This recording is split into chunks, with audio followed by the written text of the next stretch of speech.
हम आपके लिए लाए हैं एक नई कहानी। आपको अच्छा लगेगा तो चलें, शुरू करती है।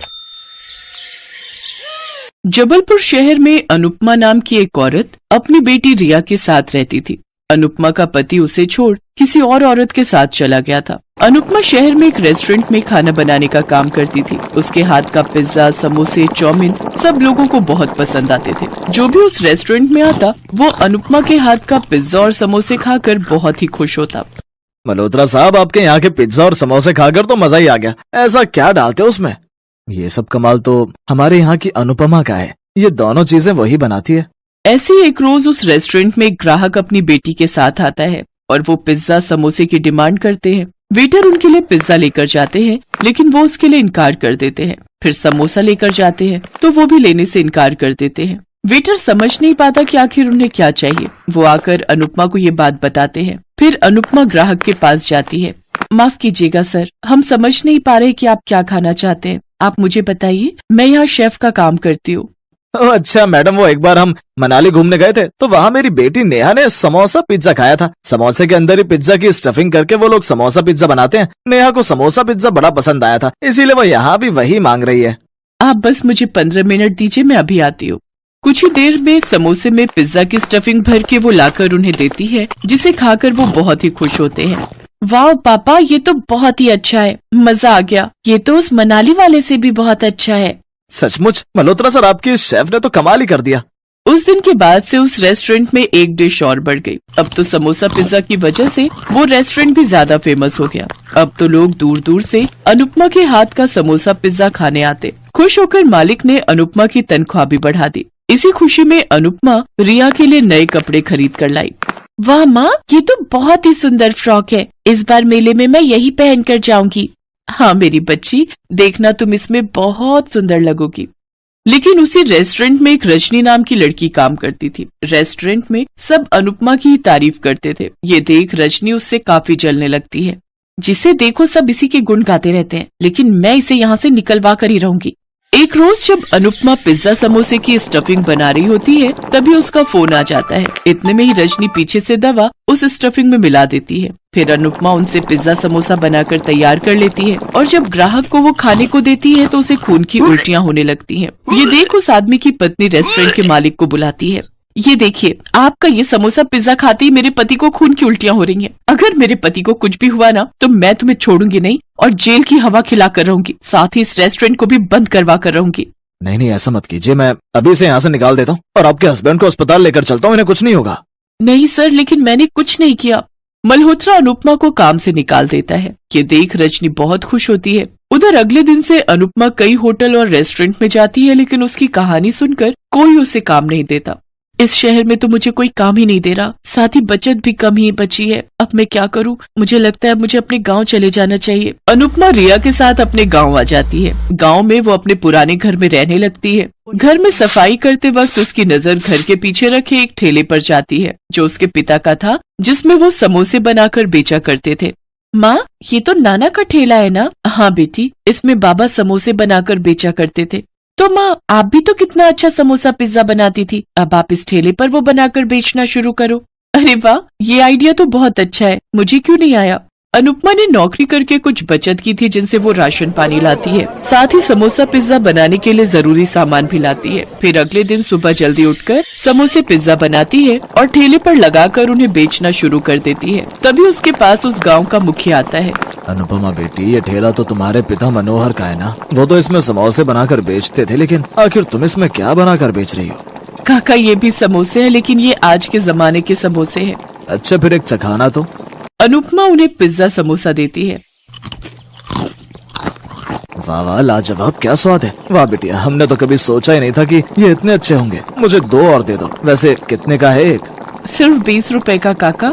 मुखिया को देखकर और भी लोग उसके पास आने लगे। धीरे धीरे अनुपमा सारे गांव में और आस पड़ोस के गांव में भी फेमस हो गई। अब लोग दूर दूर से उसके समोसा पिज्जा खाने आने लगे। अब उसकी खूब अच्छी कमाई होने लगी। रिया को उसने अब वहीं के एक स्कूल में डाल दिया। स्कूल से आने के बाद रिया भी अपनी माँ की मदद करती। उधर मल्होत्रा रजनी को किसी से फोन पर बात करते सुन लेता है।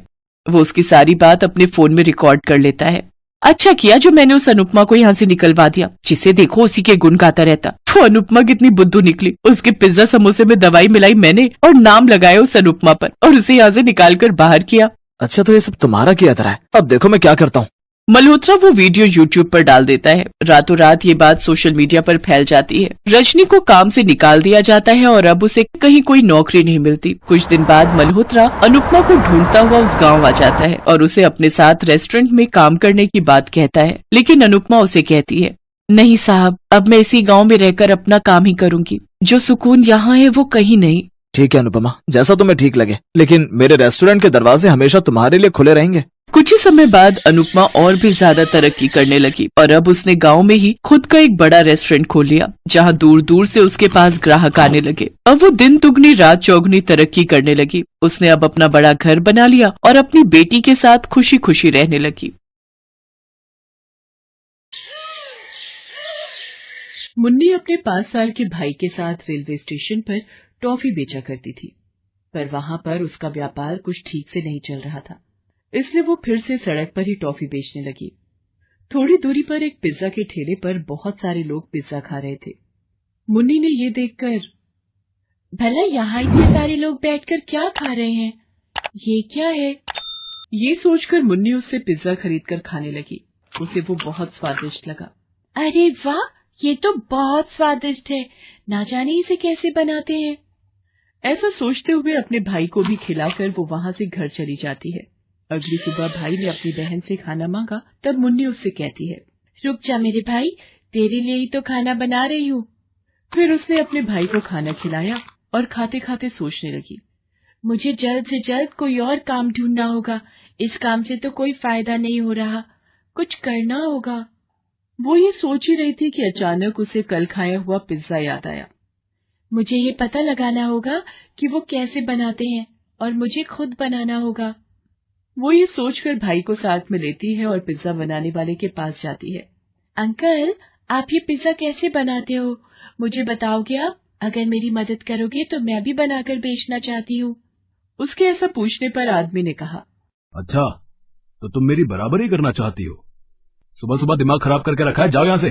उसने उसे फटकार कर दूर जाने को कहा। ऐसी बात नहीं है, एक बार मेरी बात तो सुनिए। वो ऐसा कह ही रही थी पर उसने धक्का मार दिया। इतने में वहां से गुजर रही एक औरत ने उसे देखा। अरे क्या हुआ, क्या हुआ बेटा, और आप इस तरह बच्चे को क्यों ढकेल रहे हैं? उसके पूछने पर उस आदमी ने सारी बातें उसे बता दी। तब उस औरत ने कहा, आप भी हद कर रहे हैं, वो लड़की अपना गुजारा करने के लिए ही आपसे मदद मांग रही है, पर आप छी। उस दुकानदार को डांटकर वो औरत उस लड़की को लेकर दूर कहीं जाती है और उससे कहती है, बेटा क्या तुम्हारे इस दुनिया में कोई नहीं है, और ये लड़का किसका है? ये मेरा भाई है और हमारे माँ और बाबूजी का हाल ही में देहांत हो गया था, तब से हम दोनों ही रेलवे स्टेशन पर टॉफी बेचते हैं, पर मेरा व्यापार ठीक से नहीं चल रहा, नुकसान ही नुकसान हो रहा है, मेरी समझ में कुछ नहीं आ रहा है। बस कल मैंने ये देखा था, यहाँ बहुत लोग पिज्जा खा रहे थे, इसीलिए पिज्जा बनाने की विधि जान रही थी, पर वो मुझे डांट रहे हैं। ये कहकर वो रोने लगी। ओहो हो, ठीक है बेटा, चिंता मत करो, ये मोबाइल रख लो, इससे तुम जो चाहे सीख सकती हो, इसमें देखकर तुम पिज्जा बनाने की विधि जान लेना, फिर खुद का व्यापार शुरू कर सकती हो। इस पर मुन्नी ने हामी भरी। मुन्नी ने उस औरत के दिए हुए मोबाइल से पिज्जा बनाने की विधि अच्छे से सीख ली। मुन्नी ने घर पर पिज्जा बनाने की विधि शुरू की। पहले 4 बार पिज्जा ठीक से नहीं बना, बहुत ही बेस्वाद बना था, पर उसने हार नहीं मानी और कोशिश करती रही, तो 5वां पिज्जा बहुत अच्छा बन गया। मुन्नी बहुत खुश हो गई। सुन भाई, अब ये पिज्जा बहुत अच्छा बन गया, अगर ये पिज्जा का काम चल गया तो समझो अपनी जिंदगी सुधर गई। ये सोचकर उसने अगले ही दिन रेलवे स्टेशन पर जाकर पिज्जा बनाना शुरू कर दिया। ताजा ताजा स्वादिष्ट पिज्जा लीजिए, ताजा ताजा स्वादिष्ट पिज्जा लीजिए।